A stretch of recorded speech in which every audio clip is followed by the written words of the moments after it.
Shalom Aleichem à tous, bonsoir à tous et à toutes. On se retrouve pour notre cours du soir après quelques jours d'interruption sur l'explication de la Hamida. Et j'espère que vous vous souvenez où est-ce qu'on s'est arrêté le dernier cours. Ne vous inquiétez pas, on va vous le rappeler quand même. On était dans la fameuse bracha, la deuxième. Ata Gibor Leolam Hashem Mechaye Metim Ata Rav Leoshia Moridata ou Mashiv Aruar en fonction des saisons. Donc Hashem, tu es très fort, Ata Gibor, Leolam Hashem, à tout jamais, mon Dieu, Mechaye Metim, et donc la fameuse bracha qui fait revivre les morts. Tu fais revivre les morts. Rav Leoshia, tu es un maître du salut. Moridatal, ou qui fait tomber la rosée, ou qui fait tomber la pluie, Mashiv Aruar Morida Geshem. Et enfin, Meralkel Chaim Beresed. Et on va continuer au fur et à mesure à l'expliquer. Donc on s'est arrêté dans cette idée de faire revivre les morts. La question que je voudrais tenter d'expliquer ce soir, c'est quel est le rapport entre faire revivre les morts et mettre au milieu la demande de la pluie ou de la rosée. La question est très connue, de nombreuses réponses ont été apportées, mais Razal nous dit la chose suivante. D'abord, la pluie, comme la résurrection des morts, ce sont des caractéristiques qui dépendent de la main d'Akadosh Baruch Hu lui-même. Ça dépend d'Hachem.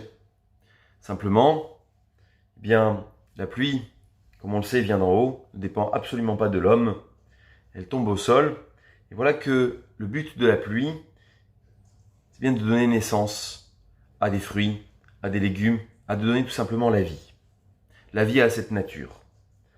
La résurrection des morts, c'est un peu similaire. Nous avons bien cette étape dans le monde dans lequel on est, et on pourra, à un moment donné, bien revenir. Toutefois, la différence entre les deux, c'est que dans la résurrection des morts, il y a un choix. Hachem va choisir qui va revivre et qui ne reviendra pas dans cette résurrection. Qui sera présent au moment du Mashiach et qui ne le sera pas. Toutefois, la pluie, eh bien, elle est plus grande que la résurrection des morts. Du simple fait qu'elle tombe pour tout le monde. Tout le monde peut en bénéficier. Tout le monde peut se retrouver, eh bien, à un moment donné, en train de récolter cette pluie, en train de la boire, tout simplement. Qu'il soit bon ou mauvais, qu'il soit un grand homme ou un petit homme, qu'il soit quelqu'un avec de bons comportements ou un très mauvais comportement, il bénéficiera de la pluie. Toutefois, voilà, c'est ça l'enjeu, c'est que Hachem nous montre ici que ces deux points dépendent de lui. Rav Leoshia, Moridatal ou Mashiv Aruar ou Morida Geshem, il fait revivre les morts, oui, il le fera, mais il fera aussi tomber la pluie. Chaque chose est en son temps. Nul homme n'a les clés de ces deux événements-là, mais on le peut espérer. On peut espérer que la pluie vienne en son temps, quelqu'un la récolte ne sera pas présente, ne sera pas abondante, tout simplement elle n'aura pas un goût agréable. Meralkel Chaim Beresed. Et la suite en est que Hachem, eh bien, va nourrir les vivants par amour. Meralkel Chaim Beresed. C'est quoi nourrir les vivants par amour? De quelle nourriture on parle? Ravolbe, dans son Sefer, les Fanav Nahavod, nous dit la chose suivante. Il nourrit les vivants. De quels vivants on parle? Tout le monde sait que l'homme a besoin de se nourrir au niveau du corps. Manger, boire, dormir, se réveiller, travailler. On a besoin de nourrir le corps, faire du sport, c'est très important. Il y a tout un nombre de choses que le corps a besoin, ce qu'on appelle le matériel. Mais Miralkel Chaim Beresed, c'est aussi nourrir les vivants, même lorsque, avec la force qu'Hachem leur donne, eh bien on n'accomplit pas forcément de bonnes actions. Tomer Dévora, le palmier de Dévora, dans ce livre il écrit que Hachem est très gentil, il nous donne la vie sans cesse. Il nous donne la nourriture, la subsistance, la force, l'énergie, tous les ingrédients pour pouvoir affronter la vie dehors, dans le seul but qu'un jour on le serve, qu'un jour on reconnaisse tout ce qu'il nous a donné. Et il est patient et il attend. Mais Ralkel Chaim Beresed, il nourrit les vivants avec amour. On parle de cette nourriture-là. Il nous nourrit de sa bonté, de sa gentillesse, de sa santé, de sa sérénité, de tout ce qui se trouve autour de nous. Parce qu'en un instant, il peut tout enlever. En un instant, il peut dire j'enlève tout. Mais il attend. Je nourris avec un chesed les vivants. Les vivants, c'est nous. C'est nous.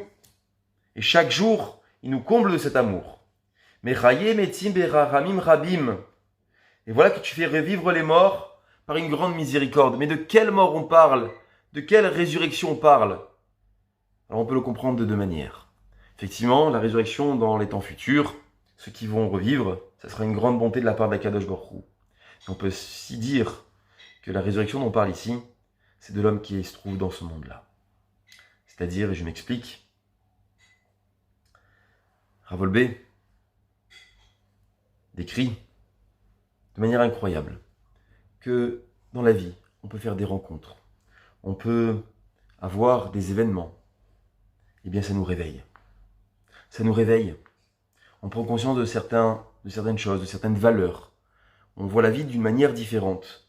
Tout simplement parce qu'à un moment donné, on a été réveillé, on a été secoué par des épreuves des fois difficiles, par des moments de joie très intenses, par des rencontres anecdotiques, mais dans le seul but de nous réveiller à quelque chose. Et en un instant, je vois l'éclat divin devant moi. Je vois la proximité d'Akadosh Baruch Hu. Mais Chayemetim, qui fait revivre les morts, c'est les vivants qui sont en bas et qui sont endormis. Hachem, il a la force, non seulement de tout nous donner, et ça peut nous endormir, et ça peut nous éloigner de lui, et il est patient qu'on se réveille, mais il peut aussi en un instant, eh bien, faire revivre les gens qui sont endormis, qu'ils ne le voient pas. Je vais avoir cette clairvoyance de l'observer. Et tout cela, Berachamim Rabim, avec une grande, grande miséricorde. Est-ce qu'on peut, encore une fois, eh bien, dire qu'Hachem n'est pas partout. Il est omniprésent. Somer Noflim, Verofer Rolim. Tu soutiens ceux qui tombent.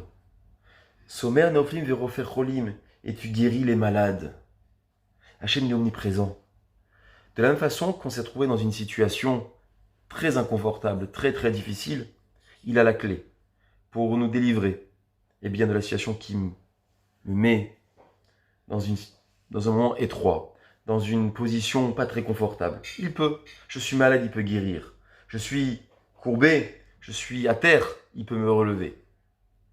Donc c'est une bracha incroyable.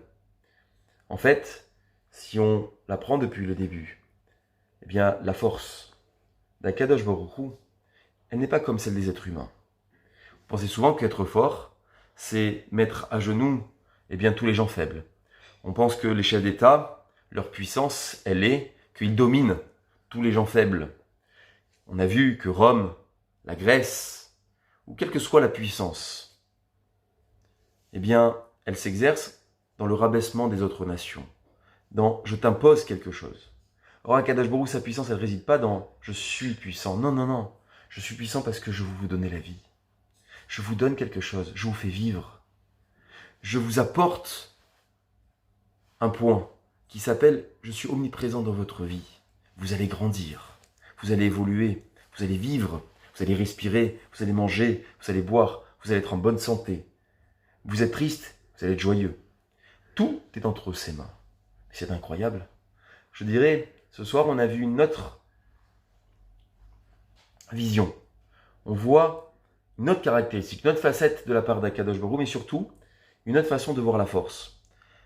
On pensait qu'être fort, eh bien, c'est montrer à l'autre que lui, il est faible et moi, je suis plus fort.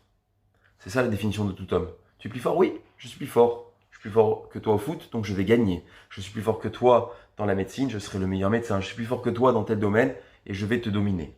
Hachem, il dit, ma force, elle n'est pas de vous éclater, excusez-moi l'expression, lorsque vous faites quelque chose de mal. Non, non, ma force, elle est que je continue à vous donner. J'attends patiemment que vous fassiez tchouva, que vous reveniez vers moi. Mais dans le but de vous montrer que la véritable force, si on peut le dire comme ça, réside dans donner la vie. Ça m'amène à un dernier point à évoquer ce soir. Eh bien, cette force qui est dans la main d'Akadosh Baruch Hu, elle est aussi dans l'homme. Nous avons cette force-là de pouvoir donner la vie. Hachem, il a mis dans chaque homme et chaque femme cette possibilité de faire des enfants. Donner la vie. Et ne pas s'amuser avec la vie. Ne pas bafouer la vie. Ne pas piétiner la vie. Mais la regarder. Voilà que ça pourrait mettre une allusion a dit vous êtes responsables, vous les humains, de vous marier, de faire des enfants, de vous regarder vos enfants, de les faire grandir de la meilleure des façons. Parce que vous êtes mes associés. Nous sommes les associés d'Akadosh Baruch Hu dans le fait de donner la vie. Notre force réside dans ce point-là, faire grandir la vie, donner la vie, et surtout, donner un confort dans la vie aux gens qui sont autour de nous, comme Akadosh Baruch Hu fait pour nous. Yiratson, qu'on entende de bonnes nouvelles, que cette bracha, qui est encore aux prémices, eh bien, lorsqu'on la récite, et lorsqu'on est dans notre Amida, on prend conscience de la grandeur d'Akadosh Baruch Hu au niveau de notre vie, au niveau de notre quotidien, et qui peut en un instant tout délivrer. Shivarwa ou Mori d'Ageshem ou Mori d'Atal, Hachem, tu fais germer la pluie ou tu fais tomber la rosée. À tout homme, j'en bénéficie, quel que soit mon niveau. Tu me donnes et tu me nourris, quel que soit mon niveau, et tu attends patiemment. Mais Rayem etim berachamim rabim, tu fais revivre les morts. Peut-être qu'un jour tu me réveilleras. Peut-être qu'un jour tu me réveilleras.